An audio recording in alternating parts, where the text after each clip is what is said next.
Anupama serial से related update लेकर हम आ चुके हैं आपके बीच में और हम इस वीडियो में बात करने वाले हैं कि आखिरकार आने वाले एपिसोड में क्या कुछ होने वाला है हंगामा और क्या कुछ बदल जाएगा। सब का सब कहानी का प्लॉट ही आखिरकार बदलने वाला है, क्योंकि इसकी शुरुआत ऑलरेडी आपने पिछले एपिसोड से ही देख लिया है कि किस तरीके से बदलने वाला है। क्योंकि शो में अभी दो तरीके के प्लॉट दिखाए जा रहे हैं आपको, दो तरीके का ट्रैक चलाया जा रहा है मेकर्स की तरफ से, जिसमें पहला है आर्यन और माही की शादी, तो वहीं पर दूसरा है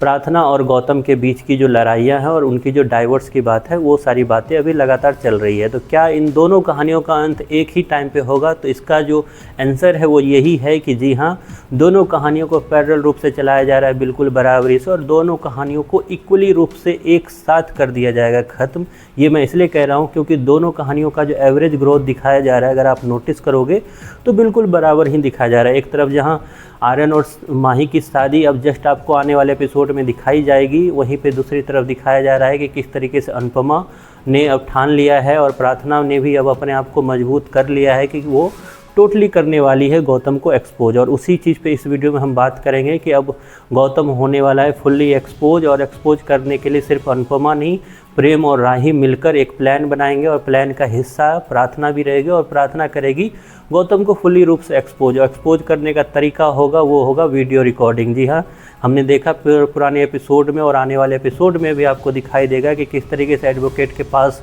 जब अनुपमा प्रार्थना को लेकर पहुंची और एडवोकेट ने जब ये बोला कि हमें प्रॉपर प्रूफ चाहिए होगा तभी आपको एक तरफा डाइवोर्स जो है वो मिल पाएगा। और प्रूफ लाने के लिए प्रार्थना को समझाती दिखेगी अनुपमा, और समझाने के जगह पे ही जैसे ही वहाँ पे गौतम आएगा तो वहाँ पे भी एक रिकॉर्डिंग कर ली जाती है, जिसके बाद प्रार्थना को शाबाशी देती हुई दिखेगी अनुपमा, और उनको इस तरीके से ढाढ़स बढ़ाएगी, वो एक तरह से मोटिवेट करेगी वो कि इसी तरीके से तुम्हें आगे भी काम करना है, और जब वो सामने से तुम्हें कुछ ना बोले तो उसे और भड़काना है, उसकी आंखों में आंखें डालकर जब आप बात करोगे तो वो बिल्कुल ही आगे बढ़कर तुमसे बदतमीज़ी करने पे तुल जाएगा। और उसके बाद वो तुमसे बदतमीज़ी जैसे करने लगे तो तुम्हें ध्यान रखना है कि उसका जो है ये वीडियो रिकॉर्ड करना है, क्योंकि यही एक सबूत होगा जो तुम्हें उस इंसान से दूर ले जाएगा। इसी दौरान हमने देखा भी ये कि किस तरह से गौतम वहाँ आ गया था और गौतम के साथ फिर से अनुपमा की फ़ाइट हुई, जिसमें अनुपमा ने चप्पल उतार के मारने तक की बातें बोली थी।